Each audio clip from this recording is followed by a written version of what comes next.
and we are back. I'm sorry, there was a small technical glitch, something about, from our streaming platform that was a bit problematic, but we are back now, it seems. And I'd just like to run past a quick introduction so that for people who've joined in a little later, you know that this is a special bazaar for us. It's the We the People Bazaar, and it's the bazaar that celebrates, the Constitution. And the Constitution, which was, on 26th of November 1949, when the Constituent Assembly adopted our Constitution. That's the day that we celebrate as Constitution Day. So this bazaar, and we felt it was relevant to do this because this is a time of great political, social, economic churn in the country and all over the world. We just felt that it was a great time to pick up books on the Constitution, on the founding mothers and founding fathers of the Constitution, and understand if the values that they put down as ideals in the Constitution, do we live those ideals? Is India going to? Is India the dream country that they envisioned it to be when they wrote the founding principles for us as citizens of the country? So the books, as I said, all up on our website, www.funkyrainbow.com. We have a tab called the Bazaar, and if you click the tab, there's a drop-down menu that comes up, that comes down, and the drop-down that says We the People. All the books that we're recommending at the Bazaar up there in that tab. We typically are able to feature 20-25 books at a bazaar, but there are at least 50-60 of them, or in fact 60 to 75 of them put up every week.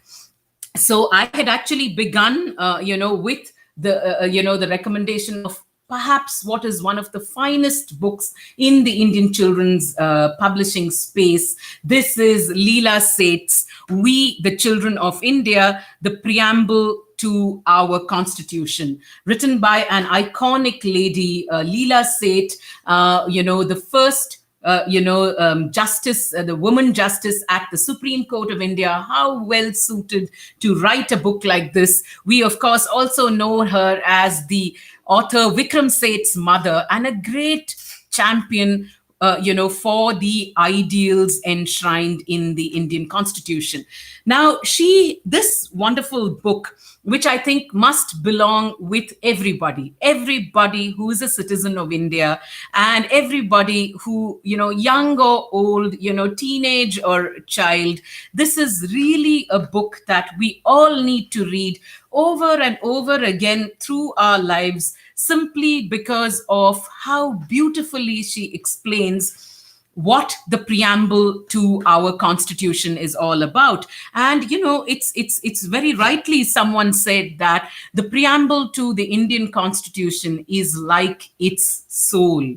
It indeed is like its soul, and Leela Seth does such an admirable job of explaining to young people that what does the preamble of our Constitution set out for us. I mean, I know in the course of the last 1 or 2 years, in several public protests across the country, people have chosen to read segments of Leela Seth's book, and also reading segments from the preamble to our Constitution. And I do want to say, she's done a beautiful job along with, artist Bindyat Thapar, to lay down, what goes into making our Constitution, making it understandable to the youngest of readers, explaining to us what it means when we say, that we, the people of India, having solemnly resolved to constitute India into a sovereign, socialist, secular, democratic republic, and to secure to all its citizens justice, social, economic, and political, liberty of thought, expression, belief, faith, and worship, equality of status and of opportunity, and to promote among them all fraternity, assuring the dignity of the individual and the unity and integrity of the nation. In our Constituent Assembly, this 26th day of November 1949, do hereby adopt, enact, and give to ourselves this Constitution. So many words. Yes, Joanne Saldana, this is such a wonderful book, such a great introduction to young children about the democratic processes, about democracy as a concept. And what we particularly love about Leela Seth's book is the fact that everything that we read about the Constitution growing up is typically in some ho hum civics textbook. How many of us take these ho hum textbooks seriously? We just put them away. But to bring it alive, to show you that the process of creating a document that governs the country is not it was not a dull, boring, unimaginative job by any stretch of imagination. And neither was it written with no imagination or creativity. It's not a bunch of difficult words, which is what most of us think it is. And Leela Seth with Bindya Thapar, and you can see these excellent illustrations that Bindya Thapar, has used in the book. We do have a picture of the Constitution itself, the original, the preamble to the Constitution, and explaining in page after page, what does it mean when we say we are sovereign? What does it mean when we say we are socialist? And I think it's just done a splendid job of setting the tone, for people, whether they're children or adults, to discover the beauty of this magnificent document called the Constitution of India. We do really, like I said, recommend that every single person, that's a citizen of this country or not, picks up a copy of this book. There are beautiful photographs in which, little cartoons are attached.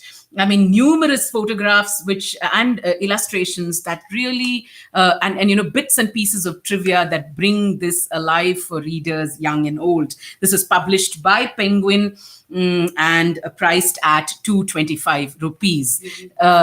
Muttama says goosebumps. Yes, this big book gives us goosebumps every time we pick it up. Our next recommendation for the day is another book which I'm afraid has gone out of print in English. But, we have it available in a clutch of languages. And for those of you who know how to read those languages, please do consider picking them up, because this is Soumya Rajendran's excellent book called The Boy Who Asked Why. I'm holding out the Hindi edition. You can see that the Hindi edition is gone up on screen, written by Soumya Rajendran and illustrated by Satvik Gade, The Boy Who Asked Why. And this edition says, "Vah ladka jisne poocha kyon."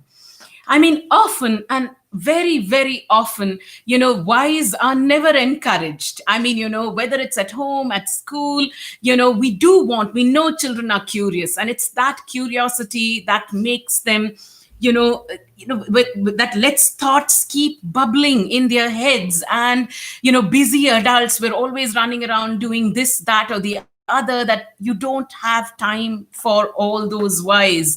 I mean, we really must encourage our children to ask questions, to read books. Reading books, helps them ask more questions. And it is these seeds that we plant in their heads when they are young that will give us ideas that take us forward into the future, find solutions to problems that we are faced with creatively, imaginatively, thoughtfully. And, hence this, exploration of the early life of Bhimrao Ambedkar, the prime mover behind the drafting of the Indian Constitution, very, very beautifully touches upon his early life. Like any young child, he's always asking a whole host of whys. His whys, though, are informed by his own life. He gets to go to school, but when he goes to school, he can't, he and a bunch of other friends cannot drink water of the same of the same water container that everybody else can drink out of. Why? Of course, a child will ask that why. And that's a why that needs to be asked in a resounding, loud way every single time. And what happens? What happens that at every step of the way when you get discriminated because you belong to a particular segment of society, a particular caste, a particular gender. This is such a beautiful exploration of the wrongs that have, that have gotten deeply ingrained in our thought processes. And what he did as a young boy to not be cowed down by these challenges, to go on to become the man who drafted the constitution, who literally, did what it took, did everything that it took to ensure that we have a constitution that we can be proud of today. Soumya does a fantastic job of telling his story. It is the story of any child. It is a story of every child. And Satvik Gade's illustrations adding so much depth to the narrative, the kind of shades that he uses, the kind of questions. There is so here's this, illustration of a young Ambedkar standing behind a wall and wondering. I just love the way the expression of this child conveys his why. This is an excellent book. We would absolutely recommend it for children 5+ years of age, even younger, if you think they're ready for it. And I'm afraid the publisher doesn't have it, in print in English. But like I said, there's an edition in Hindi. We've got one in Telugu. We've got one in Malayalam, and we've got one in Tamil at the moment. And if you can read those languages, this is a must-read book for the youngest of readers to understand, the things that divide us, why they divide us, and how one can overcome these challenges. So that was The Boy Who Asked Why. We then move on to another magnificent book on the Constitution that came to us as recently as early this year. I think it, came to us in January this year, by that wonderful writer of history for children in India, Subhadra Sen Gupta. Written by Subhadra Sen Gupta and illustrated by Taposh Guha. This is such a, masterful book, if I may say so.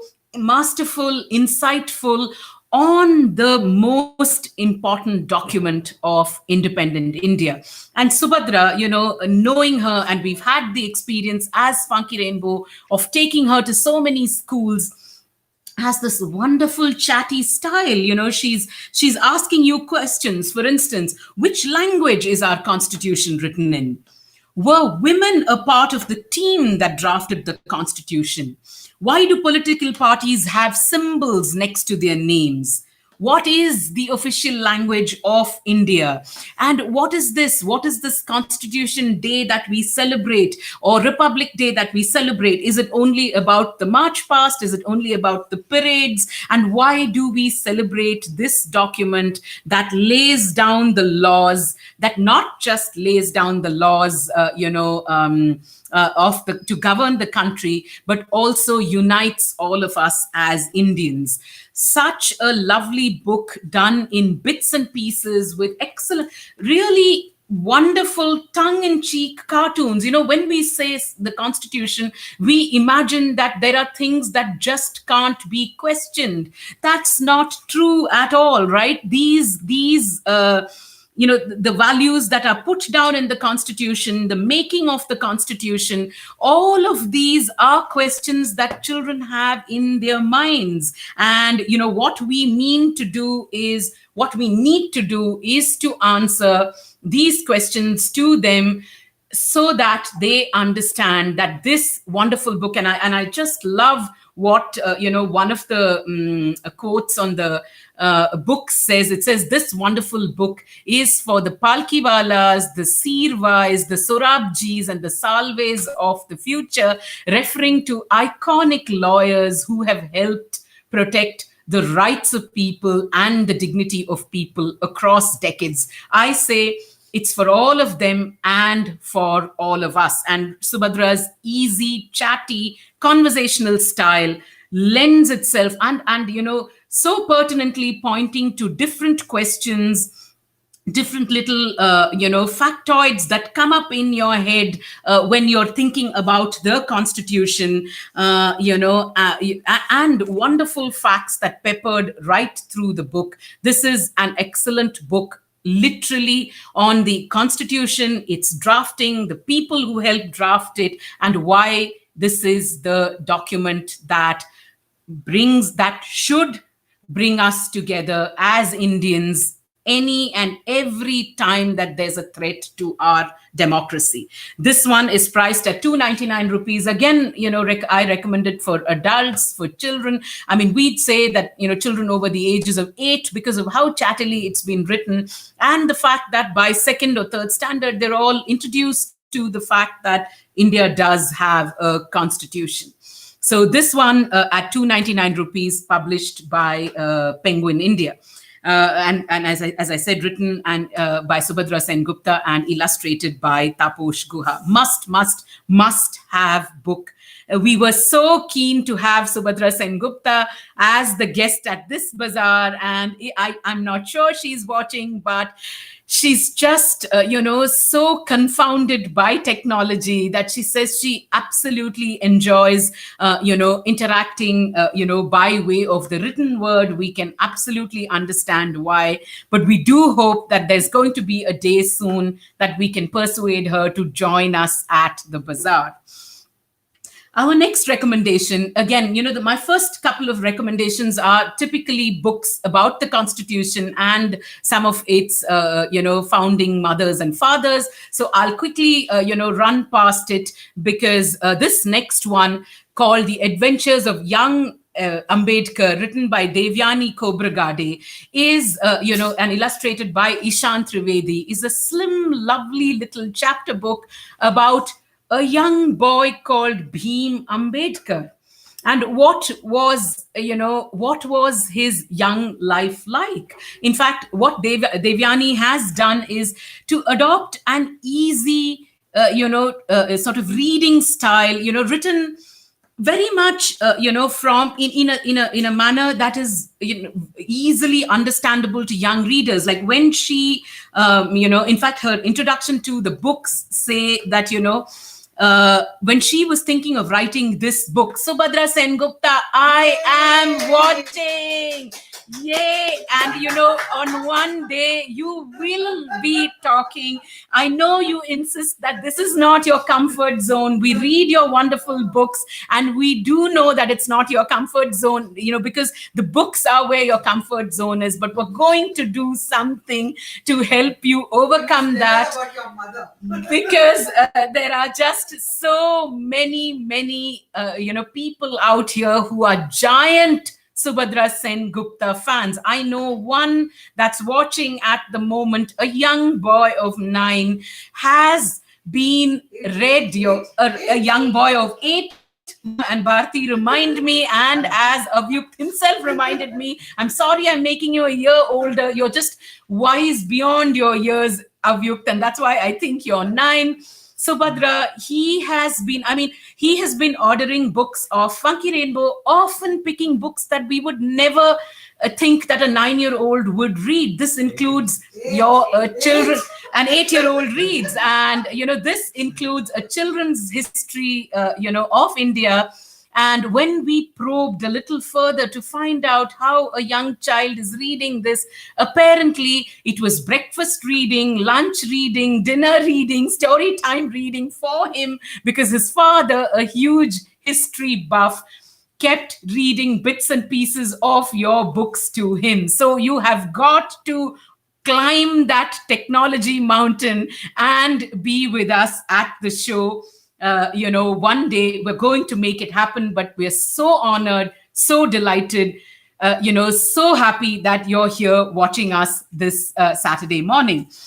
I will go back to my young Ambedkar recommendation. And I love the note with which the author literally, begins her book. She said, I wrote this book to educate my daughters about the struggles of the Dalit community, but I needed to capture their imaginations about it for them to respond, for them to understand what the complex social problems of India are. And hence I came up with a children's story about Dr. Ambedkar as a little boy, staying true to the context. Simrita Takhtar saying, hello, welcome, Subhadra ji, I love your work. Divya Menon, I'm eagerly waiting to see her on this show. That's Avyuk Nair for you. So Subhadra, you can see how many fans waiting for you to come live on this show.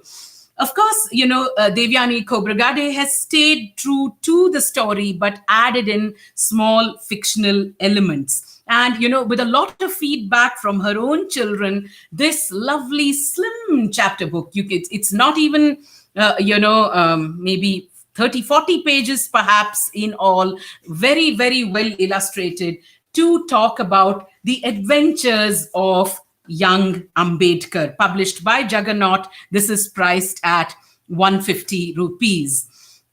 Our next, recommendations. This is an old book. The next one that I'm recommending is an old book. It's been with us for very, very long. Some of the new, of course, Leela Seth's book has been published and been in existence for so many years.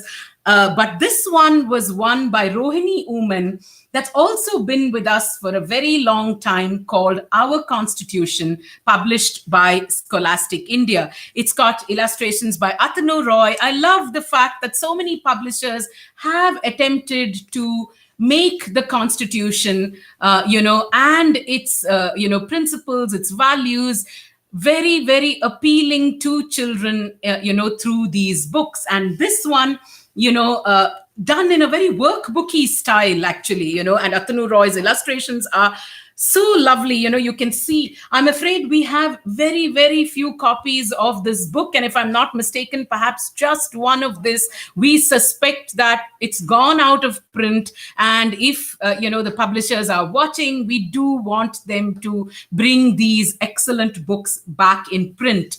This one, like I said, done workbooky style with lots of interesting activities. So as you're talking, let's say, of who an Indian citizen is, what does the Constitution of India say? How is our government, organized? You can see little activity segments that you can fill in, interactive activities, fun illustrations, thought-provoking questions. This is a book that really every school-going child needs to have. And there are some complementary books, along with this. And I'm just going to sort of quickly run past, again, about India as a federal structure, the federal structure of India. So there's one on the legislature, there's one on the union executive, there is one on the judiciary, but I'm afraid we don't have that one in stock at the moment. Each one of these priced at 100 rupees, up and available at our We the People Buzzaar. It's a great way for those children who perhaps find it difficult to read longer books, to engage them with thought-provoking activities that help them understand the Constitution. Rohini Oomen, doing a great job here in these books, each one, like I said, priced at 100 rupees. We quickly move on to another one that Derek O'Brien's written, called Derek Introduces the Constitution and Parliament of India. We do know Derek O'Brien as a wonderful quiz master. So obviously this book that introduces the Constitution and the Parliament of India has quizzing trivia that absolutely, will keep young quizzing buffs, history buffs, knowledge buffs absolutely hooked. It's a series of reference books. There's one more in the series that he has done, which I will also introduce at the moment. I think Sham will put the picture up on screen. This one is called Derek Introduces 100 Iconic Indians. Both reference books actually, and in this one he is talking about lots of interesting trivia, as in Subhadra Sen's book as well. There is lots of trivia on the forming of the constitution. Was it an easy job? Did people just get together and borrow the best from constitutions all over the world and draft ours? Were there disagreements between the people when they wrote the constitutions? And how did they think of everything that we wanted to have, to preserve the spirit of democracy and equality in independent India? He also, of course, talks about the functioning of the parliament. He's talking about the people who have gone to making this possible: Ambedkar, Nehru, Maulana Abdul Kalam, Abdul Kalam Azad, Rajendra Prasad, Sardar Vallabhbhai Patel, Sarojini Naidu, Vijay Lakshmi Pandit. It is a book that absolutely will thrill trivia buffs. Now, why we have put this one along with it is, it introduces us to 100 iconic Indians, one of them being Dr. B.R. Ambedkar, the founding father of the Indian Constitution, India's first law minister, and really the driving force behind behind our constitution. Now, these two books, we would recommend them for 10-year-olds, say, depending if your children are reading at a higher level, maybe at the age of 9 itself, published by Rupa Red Turtle. This one priced at 195 rupees. That is, Derek Introduces the Constitution and Parliament of India, priced at 195 rupees. And Derek Introduces 100 Iconic Indians at 295 rupees. Our next clutch of recommendations, before we say a bunch of hellos to people who are there, are a clutch of books that feature, like I said, the founding fathers and the founding mothers of the Indian Constitution very, very prominently. Dr. Ambedkar, simply because of his inspiring role in creating this document. It was not an easy task by any stretch of imagination. So for one man to be the prime mover behind it, really, so we felt that we must focus on many of them. And I'm just quickly going to run you through a clutch of them. This one, very well loved by a lot of young readers I know, from the Puffin Lives series, B.R. Ambedkar, Savior of the Masses, written by author Payal Kapadia. This one is really, again, a biography of Ambedkar, going right, from his childhood till, he went on to become one of the founding pillars of the Indian Constitution. But it's a thrilling narrative, really. And, for a biography, it kind of keeps you turning the pages with a wealth of little known facts and, tracing the journey of the drafting of the Constitution in such a memorable way. We would recommend this for 10-plus-year-olds, and it's priced at 199 rupees, published by Penguin. We have one from ACK as well, on the life and times of Baba Saheb Ambedkar. This is different, different strokes for different folks. I mean, depending on what kind of format you'd like to read about his life. There's the ACK one too, which is priced at 90 rupees. And I do know, that a lot of children love to read books in comic form. So this one from ACK for lovers of comics. We did have Devika Karyappa, the writer whose books of nonfiction have been so loved and so lauded in the last couple of years. And I know she spoke about her book, 25 Game Changers. This one also, included in this bazaar, simply because, it talks about the, there's a wonderful segment on Dr. Ambedkar, but we also have the stories of several crusaders, from our history who have shaped our past. There's Jawaharlal Nehru, there's Baba Saheb Ambedkar, there's P.C. Mahalanobis, there's Rabindranath Tagore, there's Mahatma Gandhi, there's Periyar Ramaswamy. So this one too, a lovely book on the people who have shaped our future. This one published by Tulika, meant for 10 plus year olds and priced at 650 rupees. It would be terrible not to feature this wonderful graphic narrative meant for older readers, we'd say typically 12, 13 plus year olds, published by Navayana, called Bhimayana, Experiences of Untouchability. You can see, how deep the impact of social ills are, in the lives of people. To be discriminated against, not to have the right to do something. I mean, many of us grow up in our bubbles of privilege, not even knowing that such problems exist in our country. The thing is, only if we come together as a united country, as a united people, can we rid our country of the social, political, economic ills that plague the country. And Bhimayana, which is experiences of untouchability that are incidents from the life of, Bhimrao Ramji Ambedkar, here actually in this excellent graphic narrative form, as you can see, beautifully done by Gond artists Durgabai Vyam, Subhash Vyam, and written by Srividya Natarajan and S Anand, who is the founder of Navayana. It's a groundbreaking book. We would recommend this for slightly older children, like I say, and adults, because it asks questions. It asks you questions that are very, very deeply provocative, that really need, make you sit up and think about why someone should experience untouchability. It's an absolute classic. The Bhimayana, Joan Saldana says, the illustrations are so deep and layered with meaning. Indeed, these graphic formats, these graphic formats lending themselves so well to telling the story of untouchability, adding so much depth, adding so much layer to a story that's so powerful in the first place. Simrita Takhtar, I agree, the graphics add to the meaning of the narrative. And I'm sure, I've seen them at a lit fest, talking about the book,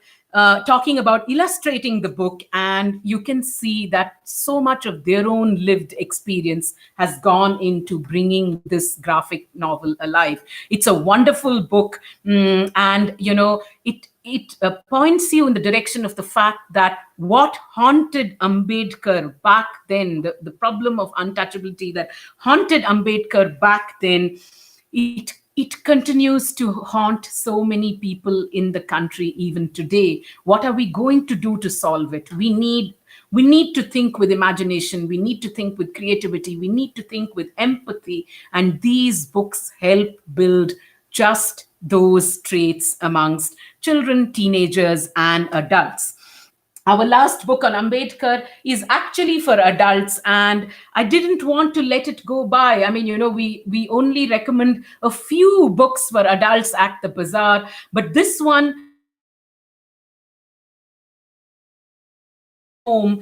It's called No Laughing Matter, the Ambedkar cartoons from 1932 to 1956. It's the pieces in the book, the essays in the book, and we would recommend this to all adults who are interested in understanding social structures and what they do to divide people. What has the editor done? Unnamati Shyama Sundar, what he's done is that he's picked cartoons, and what he makes you do, and these are cartoons that have been published in mainstream newspapers across the decades. There could be cartoonists like Shankar, there could be cartoonists like R.K. Lakshman, there could be cartoonists like Anwar Ahmed. All those cartoons are included in this book. What happens is he asks you, you look at those cartoons, you actually find yourself grinning a couple of times, about them. But what the essays make you think about is that, what are you really laughing at? what you're laughing at, is it something that you need to laugh at? Or, by showing you that mirror by way of political cartoons, should you not be thinking of the inequities? And of course, in this case particularly, the thoughtless hostility that Ambedkar often encountered and contended with in his own life because of because of caste, and because of where he belonged and where he came from. This is a fantastic and unusual biography, of a man, done through cartoons. I mean, it's a pretty, so we have like dipped into it, as I said, in bits and pieces, reading a couple of essays, all of which have been selected by the editor, and along with several cartoons. There's that famous one by Shankar showing Jawaharlal Nehru kind of, whipping a snail bone Ambedkar into action. Each and every one of those cartoons, believe me, which were all published in our mainstream media, making you sit up and think about who you're really laughing at and who the joke is really on. Finally, it's a wonderful book, and it's again published by Navayana, 599 rupees, but certainly a collector's item. So for those of you who are interested in understanding political contexts and want a bit of history in your hands, do consider No Laughing Matter. I'm going to say a quick round of hellos before we move on to the next clutch of books, or perhaps to the guest of our day. I'm just, saying hello to Amita Gulia, Kivo 143, Amita Gula, Sumati Shivam, Chayanika Sen, lovely to see you after so long. House of Books and Tales, Ride Home, lovely to see you here this morning, Megha. We're delighted that you've joined us at a bazaar whose theme I'm sure is very, very close to your heart. Kahani Yelu, Anjali Rajgopal. There was a sneeze, and I don't know when it's going to come out, but you're going to have to just bear with me while Anjani Rajgopal, Sindhu, all friends that are watching us on WhatsApp, Joanne Saldana, Divya Menon, Avyukt Nair, Kala Kanthan, Remy Rusha Sen, so lovely to see you all the way from Kolkata, Sudeshna Moitra, Anita Venugopal, just delighted to see you here at the bazaar. Anita Abraham, how lovely that we did meet when the world was still normal. We're so glad that you've taken the trouble to join us at our bazaar. And, Muttama and Sham saying that we would love to look at ways in which we can collaborate digitally. Ankita Ravi Mishra, Jyoti Narayanan, Vasundhara Raghavan, founder of Kidney Warriors. How lovely that you've joined us here at the bazaar. Muttama's already doing CT Band Baja Bharat for you. Samrita Takhtar, such a pleasure. Smita Bagwe, and of course, before I say hello to our guest, going to say hello to a couple of more people. Muttama's holding them all out for me. Rinku Gupta, Mods Tankachan, Sindhu 86, Aarti Mamta Naini. So lovely to see you at the bazaar. Shilpa 1409, Nancy Raj, such a pleasure. And Nizara Verulkar, we are so honored, so delighted that so many of you at our We the People bazaar this morning. For all our friends who are watching us on Instagram, a warm welcome again. I mean, people are constantly signaling for me to look somewhere here, there, everywhere. And I do hope one day we have like a proper studio where we can do this. Nancy Rad saying hello, a big hello going out to you as well, Nancy. But for our friends on Instagram, this is a 2-hour book show, where we focus on books from the Indian children's publishing context. And, we focus on them either by genre or by theme.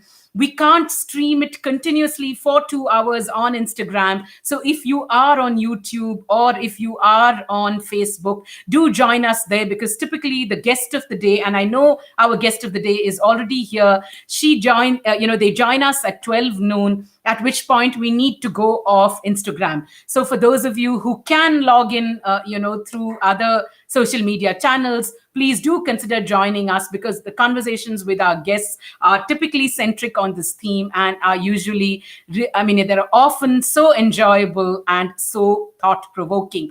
So please do consider joining us on other social media channels. I know that our guest for the day, Muttama, had her name put up.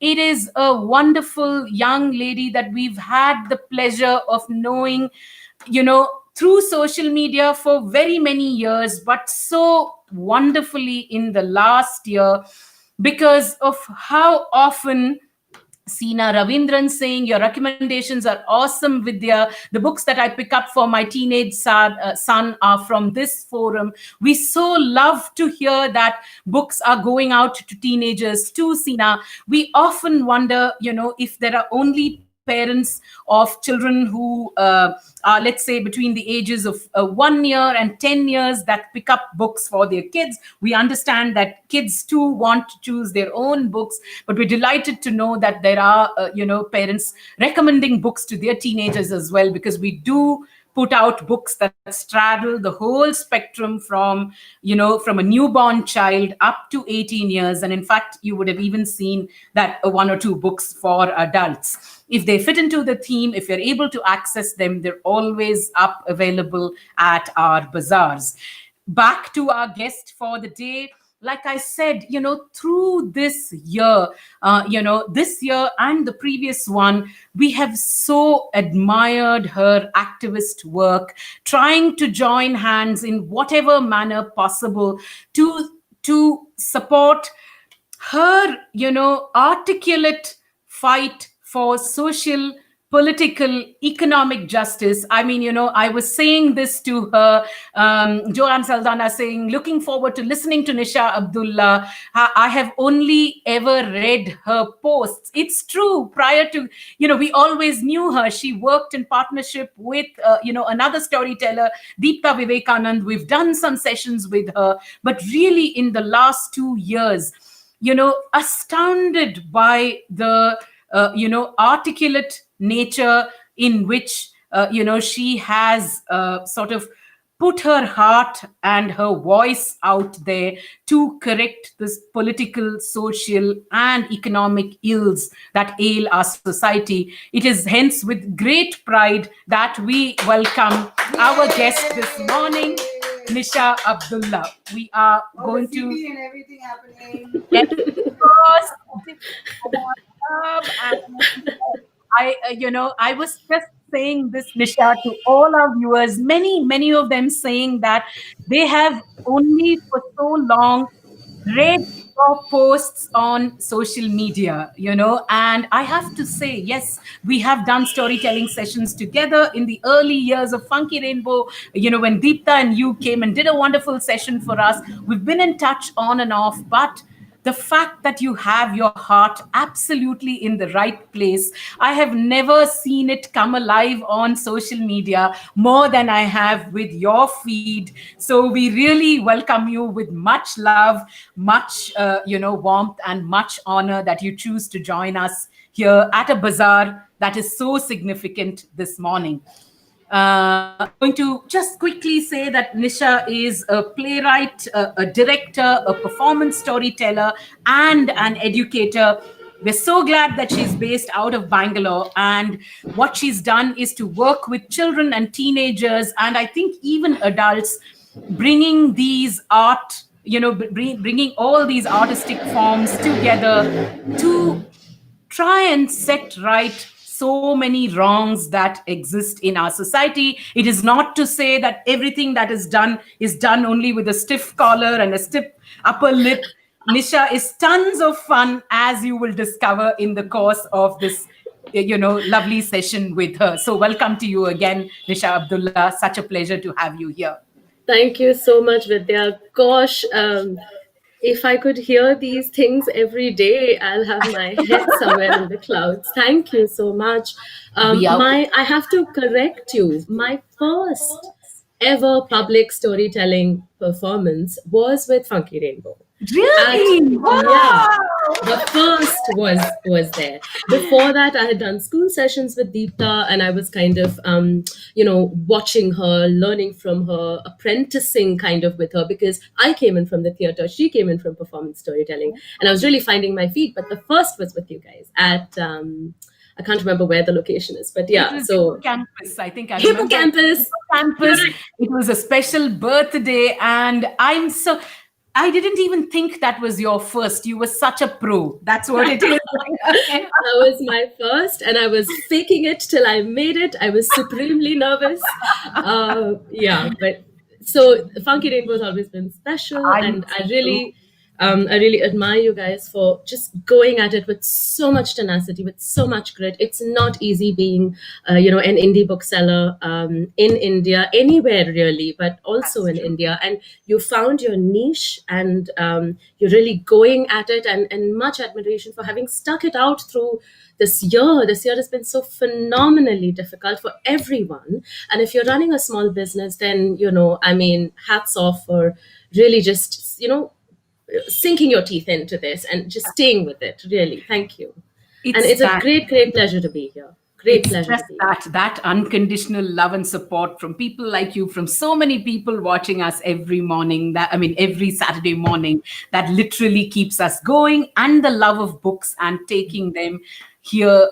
Books are the change that we wish to see at Funky Rainbow. And I Yeah, will I've made notes already for today. The books that I want to now get from you. So yeah, yeah, I'm delighted to hear that. So what I wanted to do, Nisha, is that we know there's so much that we've discovered about you across these 2 years. The fact that you use stories and theater in education, you conduct anti-oppression, peace education modules for learners of all ages. I think it's only right. What you do sounds so exciting and relevant. Theater and storytelling as instruments of bringing out the change that we want to see. Why don't you tell us a little bit about yourself and the work you do, Nisha? So I really came into it because I needed a way to remain hopeful, and to remain not cynical, because I found that it's increasingly difficult to keep, the polarities outside of your life. You can't do it because there was a time when we could pretend that everything, contentious was happening outside the home, but not anymore. It's just a lot of contentious issues have invaded our life so much that I think more and more I wanted to be involved with the youth, because I felt a need for me, myself, to remain hopeful and to remain not cynical and not cranky. And I have to say, I do this predominantly for myself. It sounds deeply selfish, but truly, when I don't work with children and with the youth, I feel like it's very easy to get sucked into this thing of nothing's possible, that the Yes. the largeness of what we want to try to do uh, can seem very difficult to overcome, right? But really, what is it that so many of us are trying to do? It's really to get children and young people to be critical thinkers. That's all, really. to Absolutely. to to be empathetic, and to be critical thinkers, to be able to question why things are the way they are. Why must we be a prisoner to such old and ancient ways which don't work for us? It's not worked for us so far, and we can't deny that anymore. There was a time when the world wasn't such a small place and people could live in denial. You can't live in denial anymore. It's in your face. And to work with people like yourselves, like other teachers, with other artists, with kids themselves who have questions, and they want to do something about it. Children are very, very articulate about what they see around them. I think the critical thing is to bring other worlds into their lives, because we don't share enough of our bubble like existence with others. And so what any kind of artistic interventions, what books can do, is to bring that world of people who don't look like us, don't speak like us, don't live like we do, into our lives, and that's Absolutely. critical. That's critical. We don't have an education system that allows that. We have some schools in some urban centers which are now putting together an arts program and a book program and things like that, but largely most of our children don't have it, and so Right. it becomes very important for all of us in the community to try and prop them up in this way, as much as possible, to prop them up, to support this thing of introducing these worlds in their lives. That's really the core of what I do. And of course, I happen to do it with storytelling and theater and all of these learning modules. But I know many other people are doing it in other ways. True. So a big part of my theater time also goes in working with children, working for children. Yeah, yeah.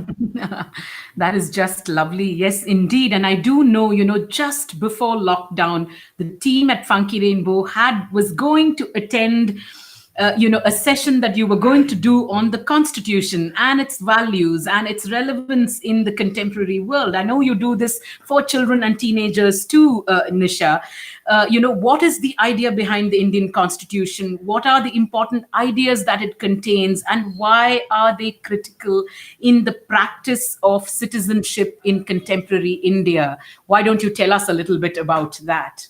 Right. Okay. So the last 3-4 years, I've been increasingly been thinking about these ideas of shared spaces, community, and how do we kind of, what is it that we can band together on? Of course, there's differences, but what are the non-negotiables of being Indian today, of sharing this nation? What are the non-negotiables? And it was in that I began to really look at anti-oppression literature, to look at peace education more deeply. And in that is how I, of course, discovered much more about the Constitution and what led to its formation.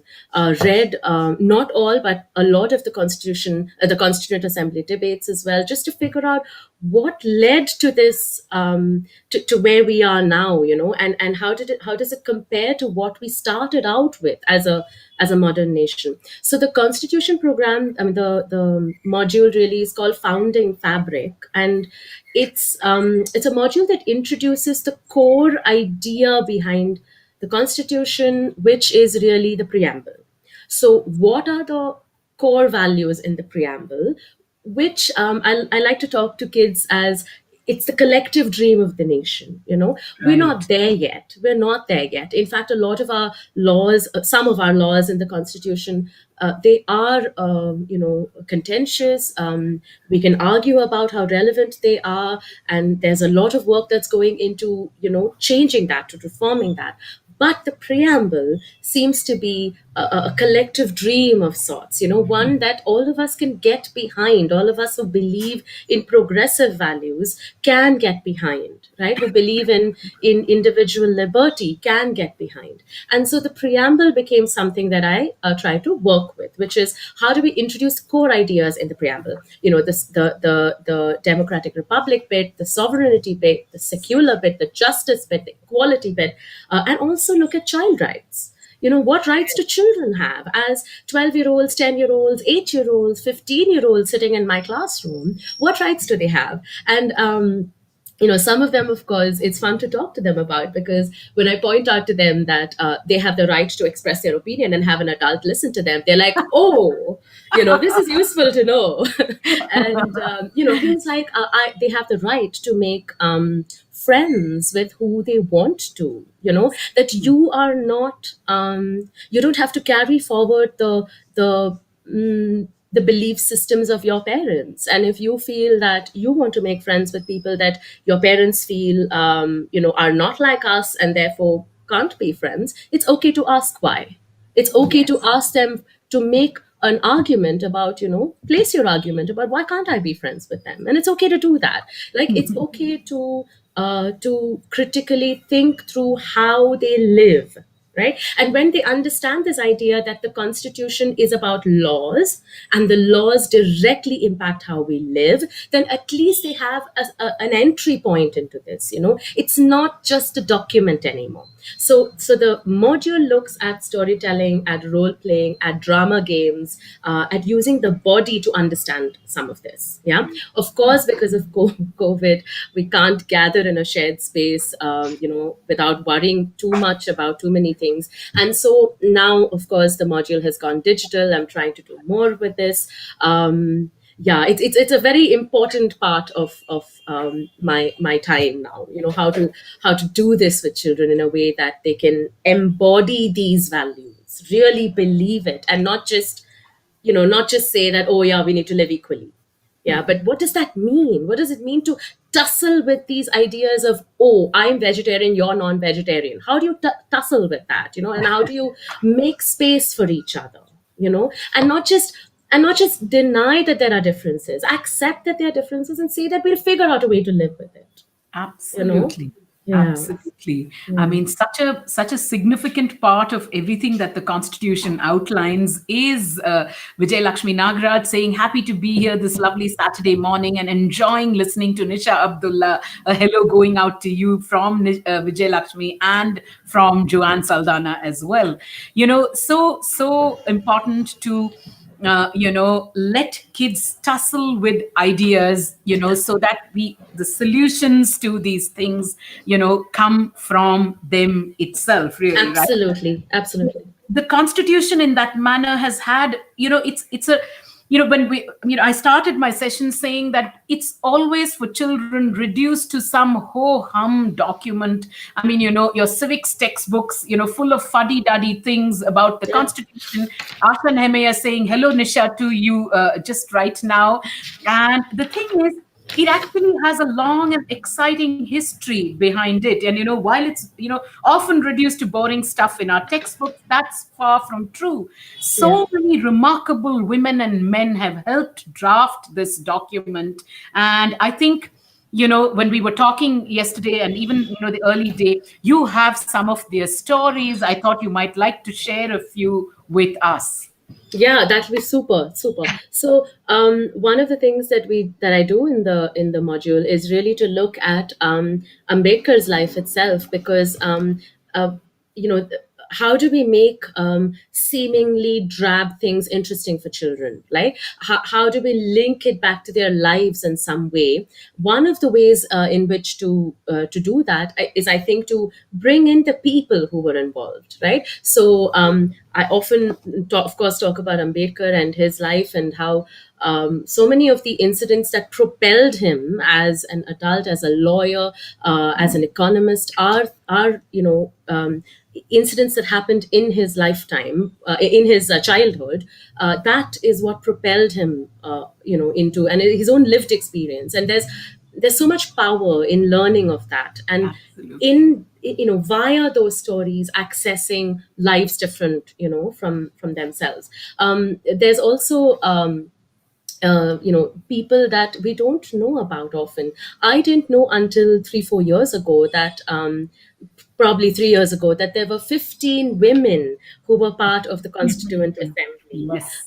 Yes, most of them were dominant caste women, but there was one Dalit woman, there was an upper class Muslim woman in the Constituent Assembly as well. And these are things that we don't get told about, and therefore we have this idea that all of the men that made up our constitution were only of one kind. No, there were many different lived experiences that and ideas that were debated, tussled with, and then enshrined in this document, right? So there's one that I love telling students, because it really moved me very much. So there's Dakshayani Velayudan, who is from Kochi. She's from the Pulaya community in Kochi, and which is how I came across her, because I'm Malayali myself. And she was the first chemistry graduate from her school, from her college. And when she was in college, she had to do chemistry experiments in the lab, right? And her dominant caste professor refused to do that, like refused to touch the equipment that she had to use, the lab equipment that she had to use. So she had to stay outside the lab and watch experiments that others, because they were, not. Not from the same community that she was, the Palai community, who were untouchables, they could do that. They could access the lab material very easily and work with it. And she had to learn from just watching them, and that really really moved me. This idea of an 18-year-old or a 19-year-old just having to do that all by herself. The image of it really moved me, and I always talk to kids about this. She was the first from her community to be a chemistry graduate, and she, of course, went on to partner very closely with Baba Sahib in the Constituent Assembly debates. Right? There's Wow. also this Muslim woman that, again, we don't know about. I certainly didn't know about. She's Begum Rasool, and she's someone who championed the cause of Muslim women in public roles, right, in public life, because the parda system is very, very real. And Mm. there she was using Gandhi's idea of women must be involved in the freedom struggle, in nation building, and she kind of springboarded off of that, and with a very supportive family, really kept at her single a mission of getting women to accept that they have a role in public life, and that history allows it and scriptures allow it, just to communicate that they're not doing anything wrong by being in public life, right? And that they have a role to play, and a very important role to play. So these are the lesser known stories that get ignored. And of course, there's Baba Sahib's life, that itself is inspirational. There is. Do we have time to do a little reading? Is that Yes, possible? 100%. We should Okay. do a reading. If are you picking from Baba Sahib's life? Yes. So there's the first chapter of. Sorry, one sec. There was just one comment that came in. I want to say somebody from, Tushar Radhakrishnan says, I don't know if Nisha still remembers me. I was part of the Ever After storytelling program. Very happy to see her again. I'm so That is glad. so cool. Hi, Tushar. I'm guessing this is Jagrati. The name is ringing a bell. I think it might be Jagrati, but so cool that you're here. It's wonderful. Sorry to interrupt, but yes, No, I'm a glad. dramatized reading. Definitely Yeah. recommended this book just I before you came saw. up. I So, saw. I think it's a fabulous book, really, because it's very easy to read. It's very accessible, and yet it doesn't shy away from from some of the tough truths in Baba Sahib's life. So I'm going to read a little bit of the first chapter. So please. just everybody, just sit back and enjoy this. Yeah. All right. The first chapter. It's called A Train Ride. It was his very first train journey, and the boy could not contain his excitement. He was only 9, and he had never so much as seen a train, let alone been on one. This was the year 1901, and passenger trains had only been recently introduced. A train ride was a big deal indeed, and it was a wonderful stroke of luck that the summer break had begun with one. The boy's mother had died recently, so the prospect of a summer break was a welcome one. The boy and his older brother had been left in the care of their aunt after their father was called away on work to a place called Koregaon. With the summer holidays around the corner, the father had sent word to the two boys to visit as soon as school closed. The children sent back word to their father asking him to meet them at the station. In their joyful preparations, no expense was spared. They bought new shirts, new silk dhotis, bright bejeweled caps, and new shoes. The boys waited eagerly, counting the days one by one. And finally, the day of the great train journey arrived. It was hot as ever, and the children clambered into the tonga that would take them to the station. Their new clothes itched a little. But they gave this no thought, waving cheerfully to their aunt, who sobbed bitterly to see them go. At the station, the boy's elder brother bought the tickets, and then gave the boy and their cousin 2 annas each to spend as they saw fit. That was a grand haul, a king's ransom, and the children celebrated their new riches by splurging on cool bottles of lemonade. Yeah. Soon enough, the train chugged into the station, and it was every bit as grand as they had imagined it to be. The children climbed in quickly for fear of being left behind. They were to get off at Masur, the closest railway station to Koregaon, where their father was working as a cashier. The train swallowed up the tracks as it sped forward, the wind tangling the children's hair as villages and fields whizzed by. The hours flew, and it was evening when the children gathered their luggage and got off the train at Masur. They looked around expectantly for a familiar face, but there was no one at the station to receive the boys. In but a few minutes, all the other passengers who had got off with them had disappeared. The children waited. A whole hour passed. The sun was beginning its descent into the evening sky, and the early elation of the train trip was turning into a niggling worry. A man walked up to the children and asked to see their tickets. It was the station master. When the children told him of their plight, he seemed moved. "What caste do you belong to?" he asked them. Oh, Now, this question might seem odd to some of us today, but it was perfectly normal to ask this of someone more than 100 years ago. In fact, in many parts in India, it still is very normal to ask this question. Before his elder brother could stop him, the boy blurted, "We are Mahars." The Mahars were one of the largest untouchable castes of India, and in Maharashtra, every village had its Maharwada or special Mahar quarters. The Mahars were the watchmen of the village, but they also served as porters for travelers, village guides, sweepers of roads, couriers for messages, and collectors of cattle carcasses. What was it like to be an untouchable? It was living death, it's often described. Untouchables had to eke out a meager living on the outskirts of the villages and towns, sweeping streets, skinning carcasses, and tanning hides to make shoes. Or worst of all, clearing the urine and excrement of upper caste Hindus. It was because the untouchables had to clear cattle carcasses and human excrement that they were stigmatized and considered impure.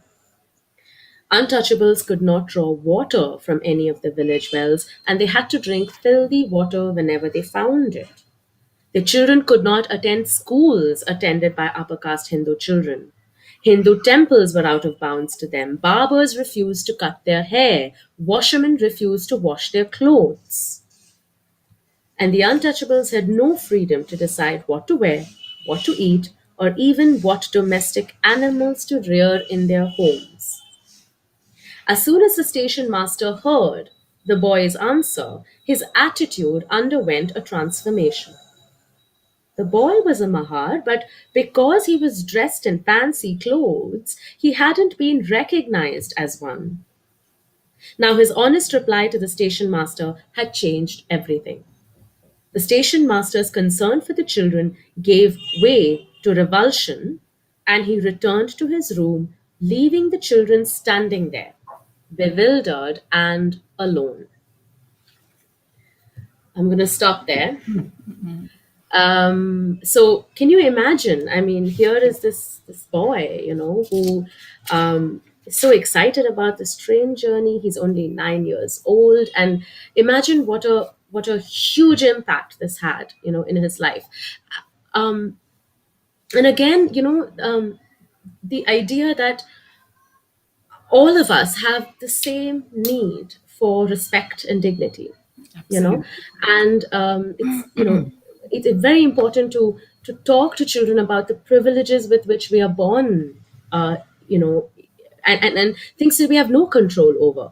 I happen to be born in a particular home, who have lived a particular kind of life, who worship a particular kind of god, who eat a particular kind of thing, and you happen to be born in a different kind of context. And to not recognize that is really, I think, one of the big injustices we do to each other as a people, right? It took me personally a long time to even recognize that privilege, because Recognize, yeah. you one can feel like, oh, we're at the receiving end of so much discrimination. I'm not born with any privileges, right? But the truth is that all of us, just by virtue of being able to access an urban center like Bangalore in a language like English, it opens up the world to us, and we Absolutely. have privileges that we must acknowledge.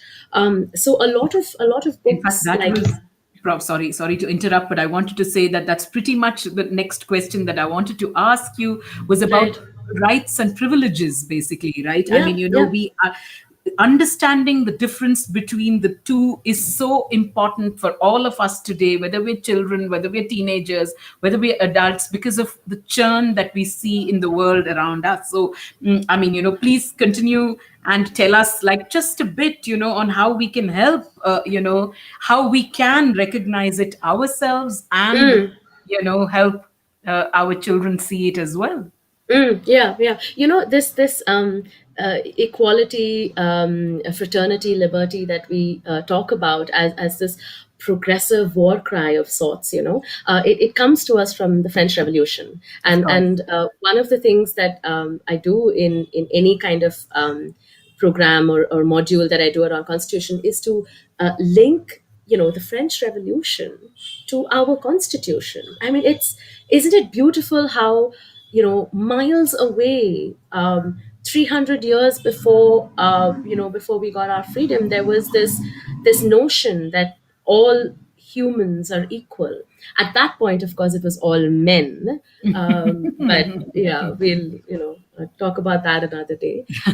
But just this idea that kind of took shape, took root into the whole world, literally, and it was a radical idea at that time. And for it to have found its way into our Constitution, via the experiences of, this architect of it, it's mind boggling, the many things that had to happen to for us to get here, right? And so one important, I think, understanding, one important internalizing that all of us as adults, as children, need to do is the difference between what is it that we have a right to, and to not look at everything that's promised in the Constitution, to look at it as a right. It is a right because there are many of us, who live in privilege, and there are a majority of this country who does not have those privileges. And so the Constitution allows us to look at what is it that we have access to as a matter of right. It's not charity. It is not charity. And that, I think, is the most important distinction that we must make for ourselves and for the children. Right? I mean, Absolutely. when we give the domestic workers at home, when we give them, insurance, or when we give them bonuses, when we give them holidays, it is not charity. It is not something that we need to take pride in. It is their right. And I think that Absolutely. was, for me as an adult, a critical shift in my thinking that changed the way I look at the world, and it changed the way I interact with people. And I'm still learning. I'm still learning. I'm still kind of figuring out, what are the ways in which I'm blind to some of these things, and what are the ways in which that can change, right? And so that's what, books like this allow us to do.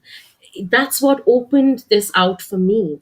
How do we, as parents, as teachers, as educators, bring other worlds into the lives of the children, right? How do we introduce them not to only mainstream books that do very well, written by people, who have a certain kind of lifestyle? Instead, how do we bring voices of people who don't look like us, don't live like us? How do we do that? If we don't Absolutely. meet them in our everyday lives, we do it through books, right? Yes. And yeah, and as parents, I think it's a tough job today. It's a tough job because there's so much messaging in the world today, everywhere, not just in India, that it's okay to treat people with indignity and injustice. That it's okay to do that. That there is no shame in that. That's a message that can be received by children. And And if we don't fight that at home with books, then what are we leaving behind? Really, what are we leaving behind? Absolutely. So I all of mean, this, all of these, you've led into the next one on books, and how books can easily, that they are like the best and easiest ways to change the absolutely. things. And why don't you tell our parents, many of them parents, teachers, library educators, how to talk to children about these contemporary political and social issues, and how Mm. books can help do that, Nisha? Yeah, a lot of times, in class especially, I frame questions around what is happening in the country today, and just try to open out the topic, really. So if today, if they have questions around, for example, what is happening with the farmers, then that's a great way to talk about what are citizen rights to enter Delhi. It's a simple question. Yeah. Do I, as a citizen of this country, have the right to enter my capital, to move across geographies? Why am I being barricaded? Don't I have the right, as a farmer citizen, to talk to the prime minister? To be guaranteed a safe passage into a place. I'm doing this peacefully. Why can't I access it? Right. So just to open these things out for discussion, for debate. Now, kids might come back and say, "Oh, there's an epidemic in the country. We have to be careful." Great, valid point. Let's discuss it. Yes. So just this idea of that farmers live a different reality. I live a different reality. You live a different reality, and what is important to their lives because of that reality, right? So books that have intersectional identities, right? How else do we introduce that world, really? Some things that parents can do is definitely, when you look at books like the Constitution, when you have ideas and you need to make those ideas more tangible, then one of the best ways to do it is, of course, link it to what's happening around us, because there is conversation. They know about this. Like, a lot of my students are very clued into, Black rights movement and the Black Lives Matters protests that have been happening. They're very clued in. They're very clued in. How do we how do we harvest that interest in, that very intrinsic interest that they have for social justice? I have students who will tell me, "Ma'am, kids are always being told what to do, and we never have a choice in the matter." So they understand this Right. idea of control and authority so well. The poor things just want to play, and we're like, sit in school. So they understand it. So how do we link it to what's happening today, and link it to ideas like this? You know? It Yeah. is. No, that is so, we say this often, even to, teachers and librarians, to take contemporary issues, because kids are quite clued in, right? I mean, the world is, Yeah. now what's going on, really, Yeah. and to kind of take books that explain these contexts to them, like sort of, lived realities that they kind of get to experience, via books. We Yeah. really, And to not deny it. do not deny it. Yeah, Exactly. why is it that it's okay to discuss the Black rights movement in the US and UK and Europe, but nobody discusses Dalit lives matters, or Muslim lives matters, or lives matters Yes, here. yes, Anti-lives So matter. it's time. It's high time. It's high but you time. are saying that, basically rights matter. That's what it Rights is, matter. right? Rights Rights. matter. And Yeah. really, she was saying that the move from welfare to rights and social justice, that's really been the paradigm. That's that's Yeah. Yeah. the basis of so do you, I mean, we have a clutch of books, of course, across the I saw. rest of the Yes. program, that are going to hopefully show us, like when you say, everyone should have a safe home. And we've used Leela Seth's book and Subhadra Sengupta's book as the Yeah. basis to sort of put out a couple of these. We're so are there one or two books I that you love want I to love mention this one. before I we think you have it wind in your up? list. Yeah, you have it in your Yes, list. of I course, love this of one. course. Turning the It's tide, tilling the yes, land. it's Yes, Sanchailaya. It's beautifully illustrated, and it gives you very kind of tangible acts of how these crafts are done. And correct. the book is really about the dignity of labor, because labor is really at the heart of the caste structure, right? And Yes, so often kids don't realize that. Sometimes in class they'll ask me simple questions that, why do manual scavengers do this job? Why can't they do other jobs? And then how do you open out structural barriers to them?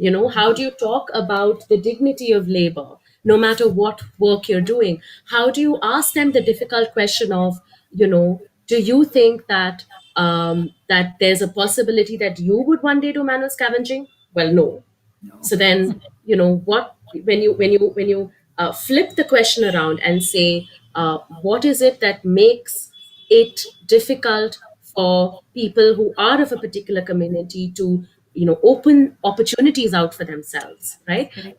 That's when simple questions like, why is it that a government school has a certain kind of quality associated with it, and why is it that private schools have different quality attachments to it? Why must we go to different schools? India is the only such democratic country in the world where we don't share a robust public education. We don't share spaces. Correct. And the little that used to happen before is no longer there. It's no longer there. So you go to school in this homogenous bubble. You live in this homogenous bubble. And then all of your media messaging is from bubbles elsewhere, urban centers, international internationally, the kind of messages that you're getting. What happens here? What Yeah, happens outside your window?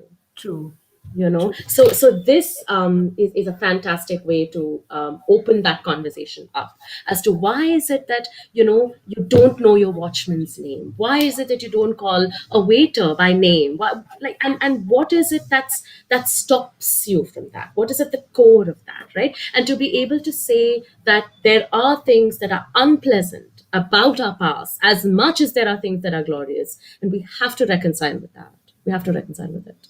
Oh, that was wonderful, Nisha. Really, lovely to hear you articulate these things out so nicely for all of us. I mean, it's true for adults as well, right? We need to open our eyes to these realities. We need All to of be us, all sensitive, of us. all, Yeah. every single one. And it's been wonderful that you have given such articulate voice to these niggling thoughts that are always churning in our heads. And hopefully, like you say, we do this because we hope that a more just, a more equitable, a more a better world awaits us via our children.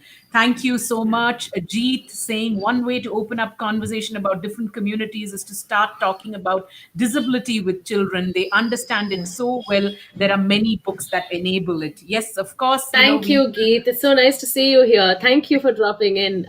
Geet does some fantastic work as well, with sexuality, with able-bodied, disabled children. Again, so many in our community who are unlearning, yes. unlearning constantly, and enabling further learning. We're Yeah, all of Asha these books saying so really. many excellent points Nisha has raised, and what a beautiful, powerful reading that was. So, Thank you, Ash. I'm so glad you're here.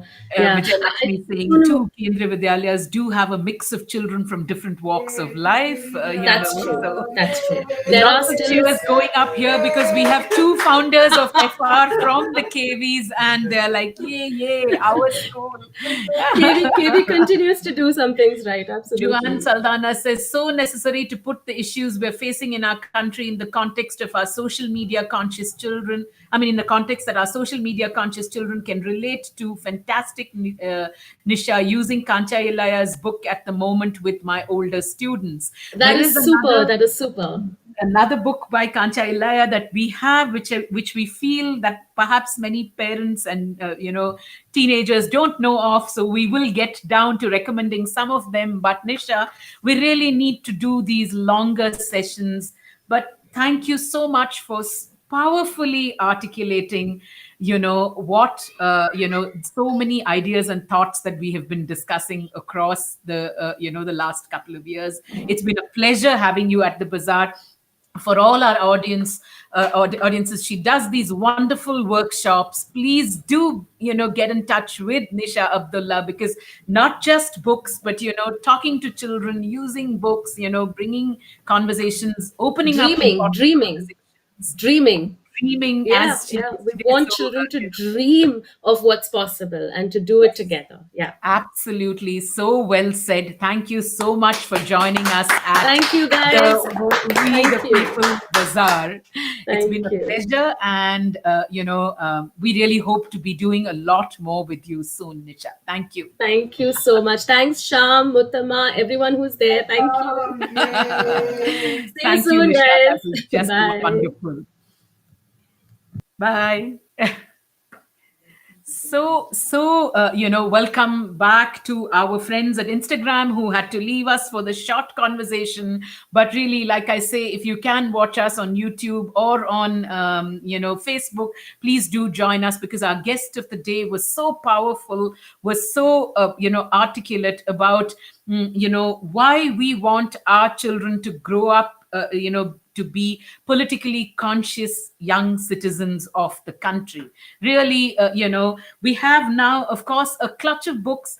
The earlier part of the program recommended a lot of books on the Constitution, on Ambedkar, on other women and men who, helped draft this constitution. But the books that we have subsequently, and I know we have a clutch of them, and we'll probably pick a couple of, we'll pick a few of them to talk to you, using, like I said, Leela Seth's book and Subhadra Sen Gupta's book as a basis to talk about some of the values that the Constitution enshrines, and for us to find out whether those values are accessible to everybody today. These books are meant to open conversations, they're meant to make us think about those ideals and values that are enshrined as the foundation for our country and for us to be united as citizens. So of course there is one segment, we know we started with reading out the preamble to the Constitution and talking about us being sovereign,